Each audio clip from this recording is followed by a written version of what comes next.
Salam sejahtera saya ucapkan. Kami dari kumpulan 9 membentangkan tajuk genosid.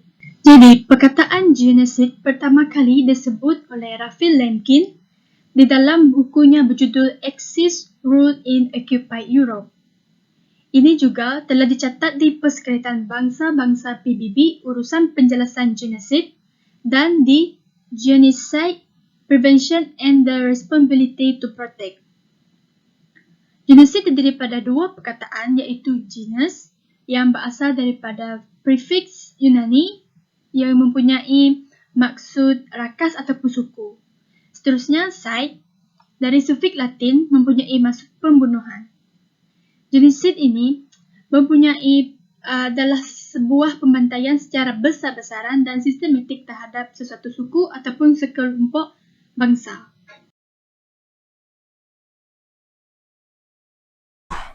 Apa itu genosid? Genosid merupakan tindakan atau perilaku apapun daripada kelompok atau komuniti tertentu untuk menghancurkan dan menghilangkan seluruh atau sebahagian suatu kelompok etnik, bangsa bahkan agama yang dilakukan secara besar-besaran.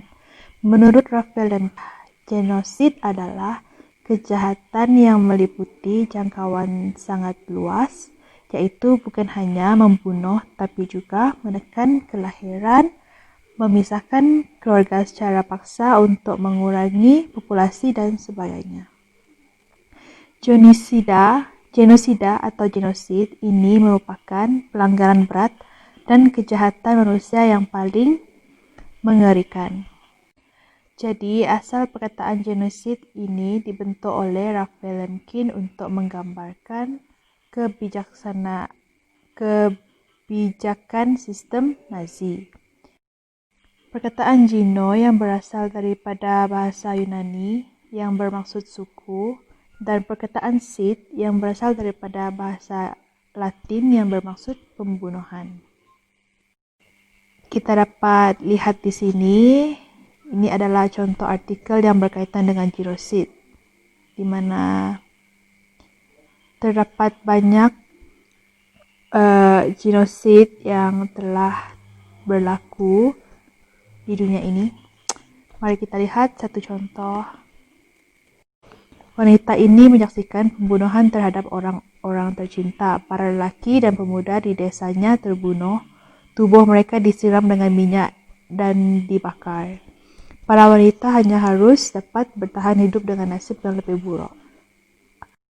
Jadi, pencegahan yang dilakukan oleh PBB ialah dimulai dengan sebuah proposal daripada Raphael Lemkin yang diajukan pada konferensi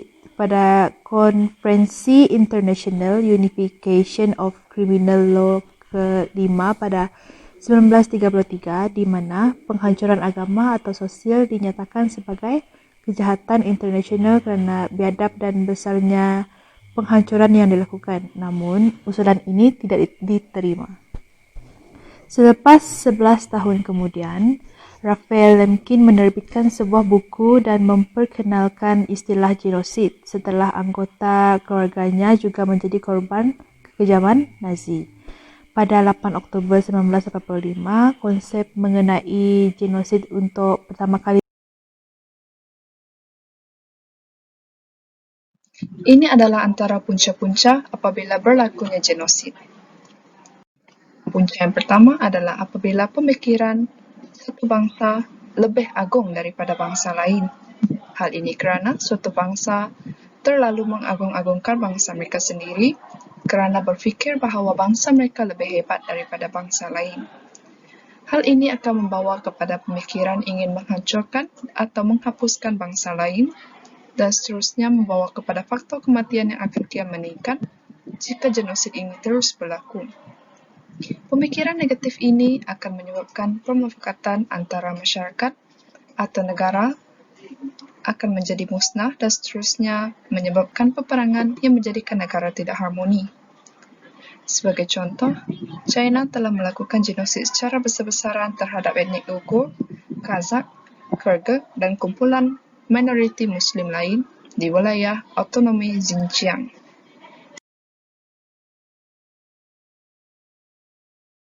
Hai, saya Brad Esther dan saya akan menerangkan punca seterusnya mengapa genosid berlaku. Genosid berlaku kerana kemerosotan ekonomi.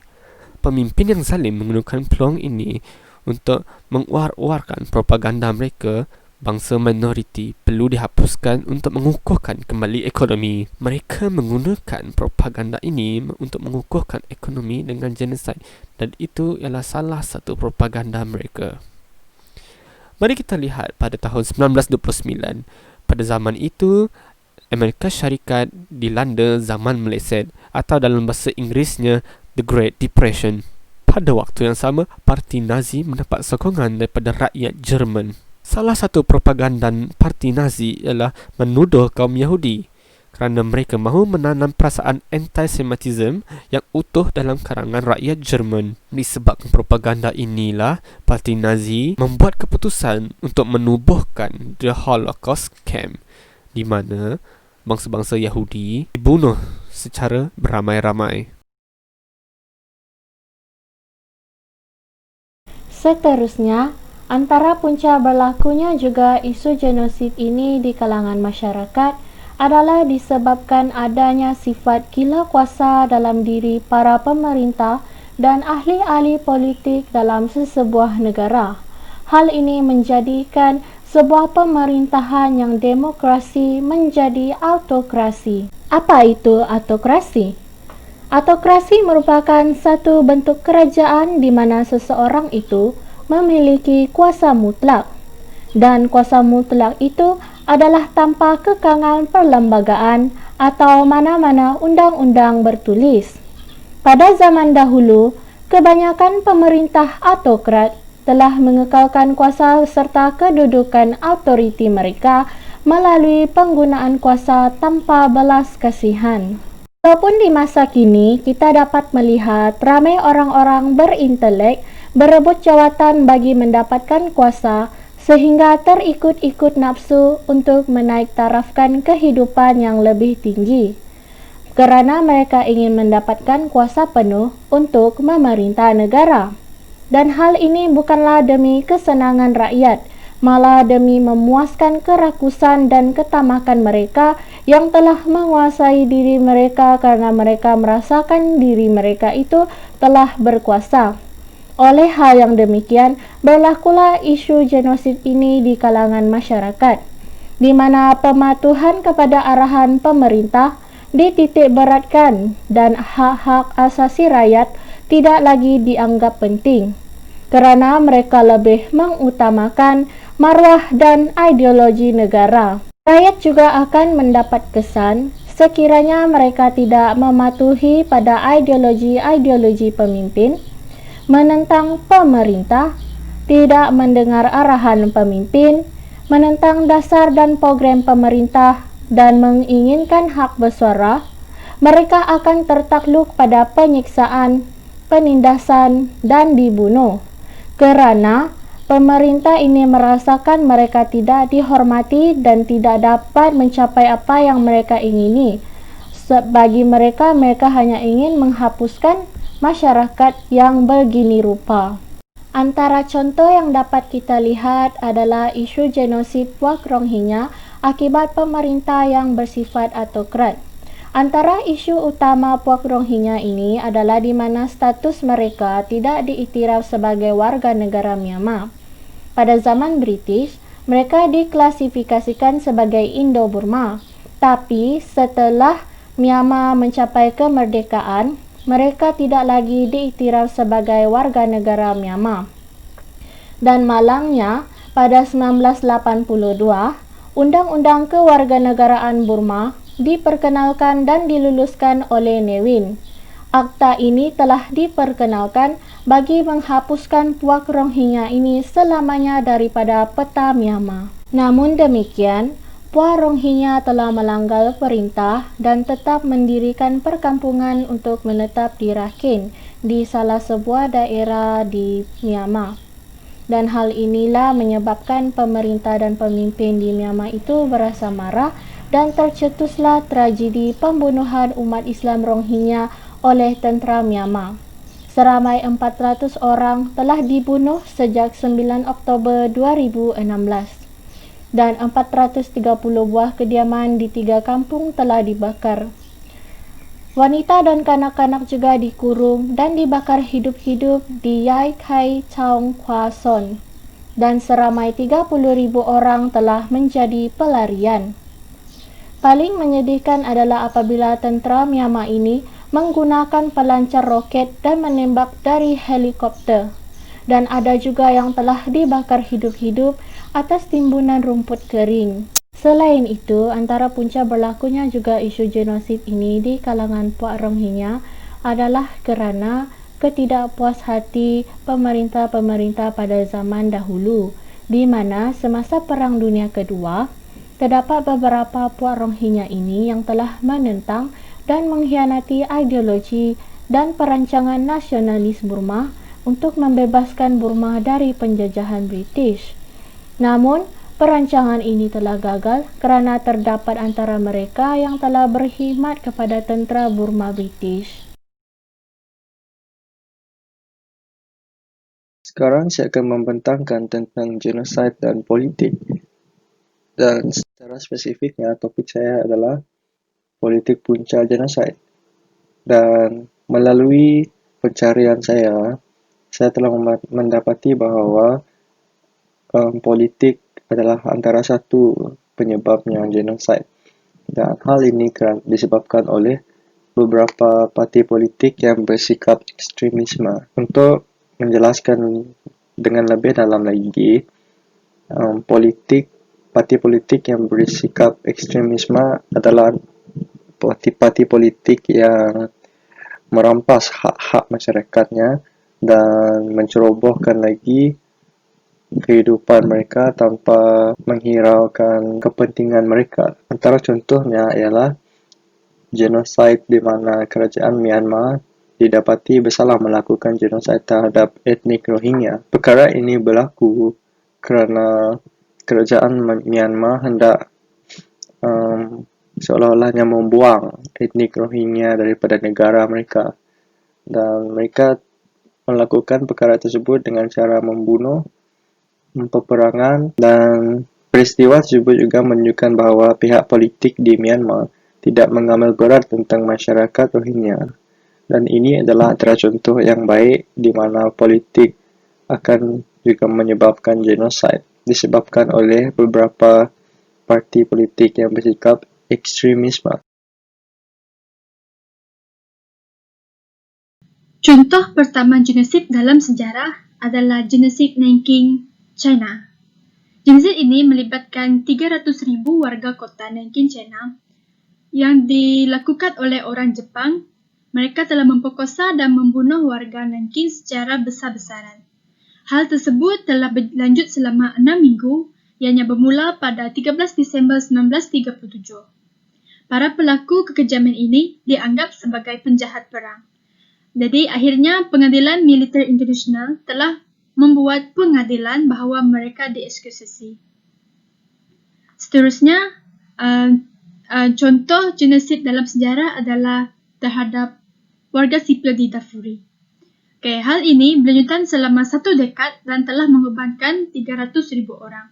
Pasukan Komando Presiden Omar al-Bashir juga telah menyerang warga sipil di wilayah Abyei, beserta di negara lain di bahagian Kordofan Selatan dan Nil Biru. Pada tahun 2003, pemerintahan Sudan menangkapi pemberontakan di wilayah Darfur, Sudan. Akibatnya, 300,000 orang telah terkorban dan 3 juta warga Darfur telah berpindah. Akhirnya, pemerintahan Sudan dan pemberontakan Darfuri menandatangani perjanjian gencatan senjata, lalu membuat forum pendamaian yang bernama Doha. Hai, mari kita lihat contoh yang seterusnya. Contoh yang seterusnya ialah genosid di Bosnia. Genosid Bosnia. Pada tahun Perang 1992, pihak Serbia diketuai oleh Ratko Mladic enggan menerima tentera bantuan PBB, iaitu Persatuan Bangsa-Bangsa Bersatu. Dia ingin meneruskan keputusan di mana genosid terhadap rakyat Bosnia yang telah meragut nyawa 9,000 lelaki dewasa dan kanak-kanak lelaki ditangkap dan dibunuh. Mereka ditembak dan dipenggal kepala beramai-ramai. Contoh yang seterusnya ialah genosid di Rwanda. Genosid Rwanda tahun 1994.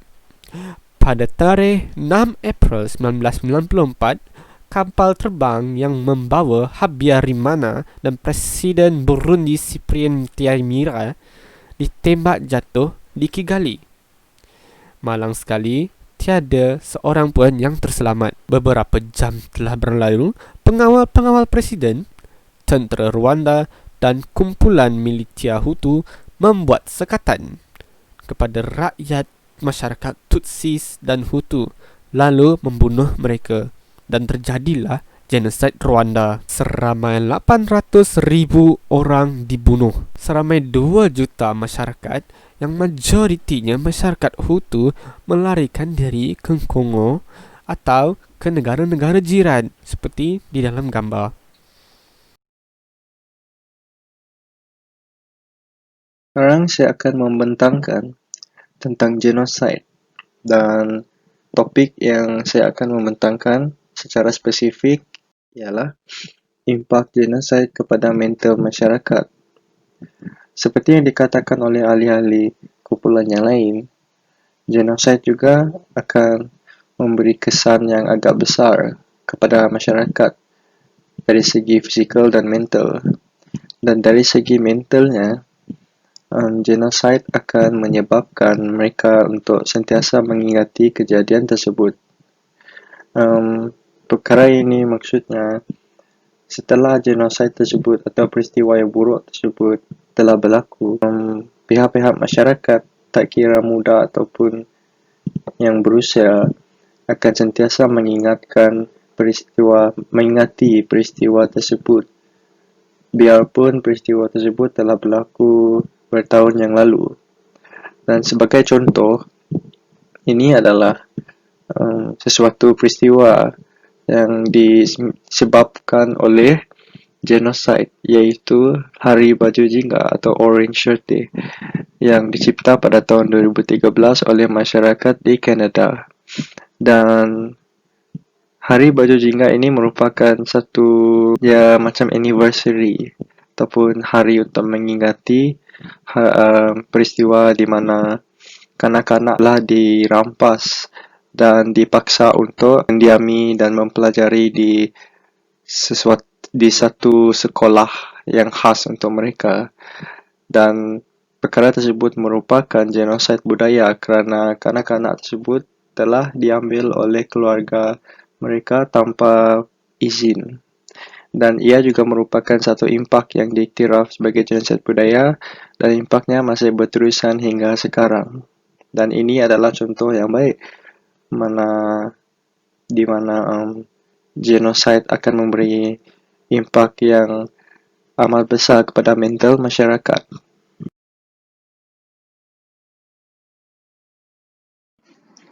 Seterusnya adalah impak genosid dalam masyarakat. Impak yang pertama adalah kemusnahan fizikal dalam kalangan masyarakat. Ini akan menyebabkan masyarakat berfikir bahawa Pakatan dalam mengharmonikan negara sudah tidak berguna lagi. Dan ini seterusnya akan menyebabkan berlakunya pertelingkahan atau perselisihan faham kerana tidak lagi menghormati budaya, agama dan bangsa masyarakat yang lain. Dan lebih teruk lagi, akan membawa kepada rusuhan akibat dari pemikiran yang negatif dalam diri masyarakat berkaitan dengan keharmonian dan keamanan negara.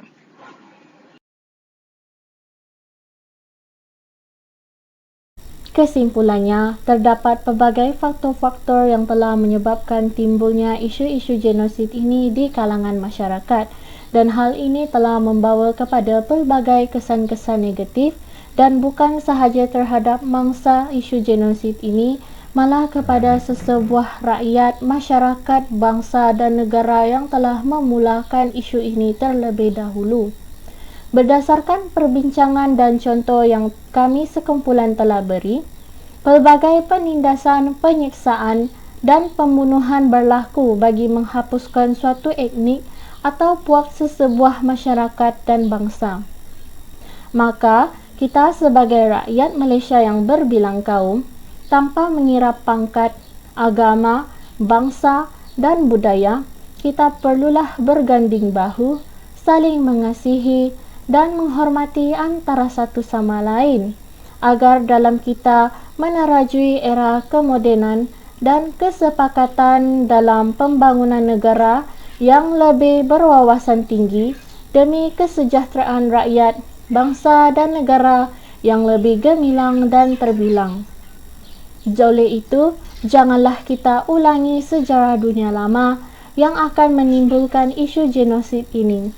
Sejahtera Malaysia selamanya. Sampai di sini sajalah pembentangan kami mengenai isu-isu dan kesan genosid kepada masyarakat. Sekian, terima kasih.